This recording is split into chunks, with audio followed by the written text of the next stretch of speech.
โอเคครับเข้าสู่พาร์ทที่10นะครับเป็นพาร์ทที่10ตัวที่3นะครับตัวนี้จะพูดถึงเรื่องตัว excess นะครับก็คือค่าเสียหายส่วนแรกนะในการประกันสินค้านะครับการขนส่งเนี่ยแล้วก็ตัว service charge ว่ามีเรื่องของอะไรบ้างแล้วก็รวมถึงเงื่อนไขกรณีซากทรัพย์นะครับซึ่งมันจะเป็นเงื่อนไขที่ขยายมาจากตัว service อีกทีหนึ่งโอเคเดี๋ยวเราไปดูกันเลยนะครับว่า โอเคครับเรื่องต่อไปจะเป็นตัวของ excess ก็จะเป็นค่าสินไหมส่วนแรกนะครับที่ผู้ประกันหรือพูดง่ายๆคือตัวลูกค้าจะต้องรับผิดชอบโดยจะต้องจ่ายภายใน7วันนะหลังจากที่คุณเรียกร้องค่าสินไหมยกตัวอย่างง่ายถ้าเหตุการณ์หนึ่งเกิดขึ้นนะครับแล้วมีการกำหนดเป็นตัว excess ขึ้นมาครับเป็นเงื่อนไข excess ขึ้นมาว่าต้องจ่ายเท่านี้ก่อนสมมติ excess สัก10%นะความเสียหาย100,000 excess จะอยู่ที่10,000ถูกไหมครับ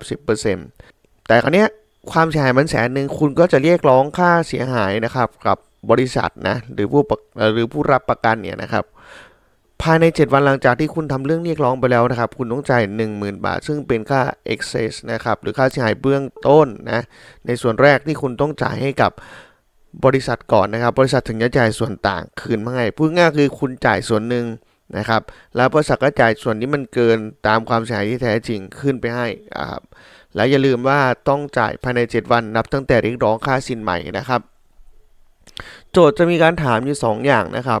ถามหนึ่งเลยก็คือเรื่องของความหมายของ excess คืออะไร excess คือค่าเสียหายส่วนแรกที่ผู้ประกันภัยต้องรับผิดชอบนะครับ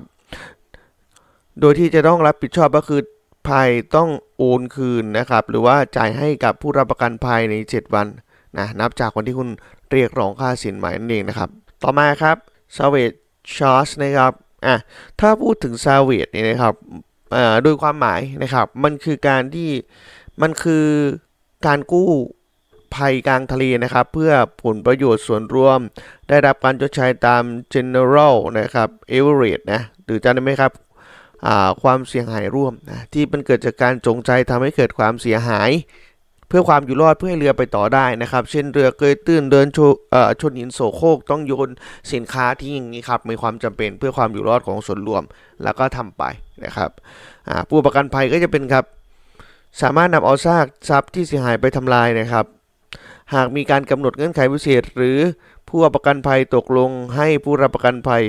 หากมูลค่าซากทรัพย์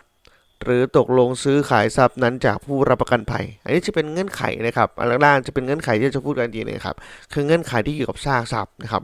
ซาวิกเนี่ยก็จะพูดถึงเรื่องของการกู้ภัยค่ากู้ภัยแล้วก็ซากทรัพย์นะครับซึ่งเขาจะถามว่าซาวิกเนี่ยคืออะไรนะครับหรือซาวิกเกี่ยวข้องกับเรื่องอะไรนะครับก็จะมีอยู่3ตัวเลือกคือตัวเลือกครับ1ก็คือการกู้ภัย2ค่ากู้ภัย3คือซาก3คือซากทรัพย์นะครับแล้วก็4ถูกทุกข้อนี้ตอบไปเลยว่าถูกทุกข้อนะครับผมนะเจอซาวิก็จะถามคำถามเดียวครับเท่าที่เคยเห็นนะฮะแค่ถามคุณในตัวนี้แหละครับว่าซาวิคืออะไรซาวิคือการกู้ภัยค่ากู้ภัยแล้วก็ซากทรัพย์นะครับโอเคจบไปนะครับคราวนี้ไปดูในส่วนของเรื่องซาวิก็คือเรื่องของเงื่อนไขนะครับกรณีซากทรัพย์ในส่วนของกรณีซากทรัพย์นะครับขยายมาจากเรื่องของซาวิกเมื่อกี้นะครับซาวิกจะพูดถึงเรื่องอาการ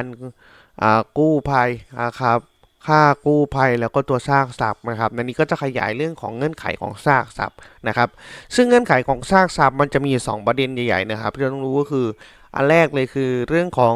บริษัทนะครับประกันภัยจะมีสิทธิ์ในซากทรัพย์เมื่อใดนะครับ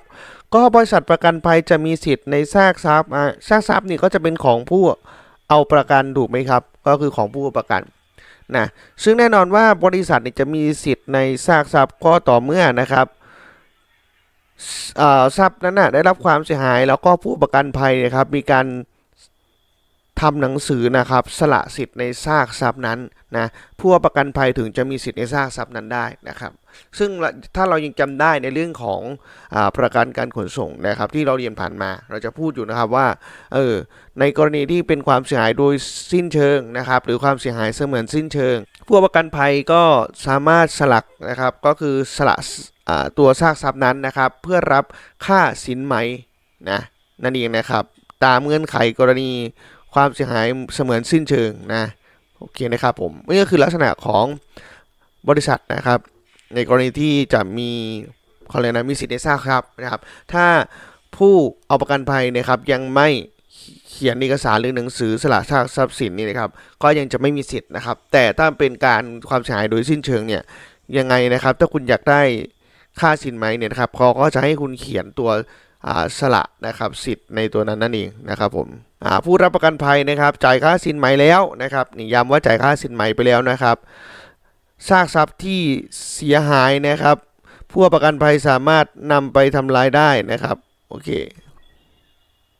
ก็ต่อเมื่ออะไรครับหากมีการกำหนดเงื่อนไขพิเศษของผู้รับประกันภัยไว้ล่วงหน้านะครับย้ำว่าล่วงหน้านะครับต่อมาก็คือ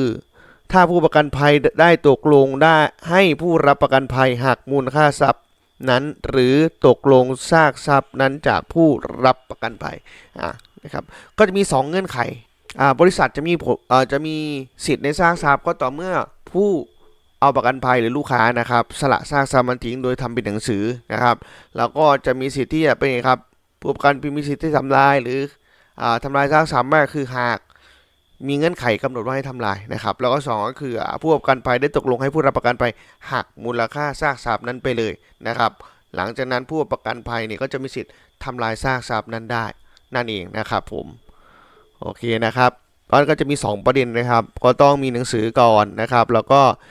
ถ้าจะทำลายซากทรัพย์ก็คือต้องเป็นไปตามเงื่อนไขที่ตกลงเอาไว้ล่วงหน้าหรือเป็นในรูปแบบของการหักจากมูลค่าซากทรัพย์นั้นแล้วนะครับเป็นเงื่อนไขตกลงกันไว้ข้อนี้นะครับผมบอกแล้วนะไม่จะถามประมาณว่าข้อ1ก็คือตัวนี้นะครับข้อ2ก็คือตัวนี้ข้อ3ก็คือ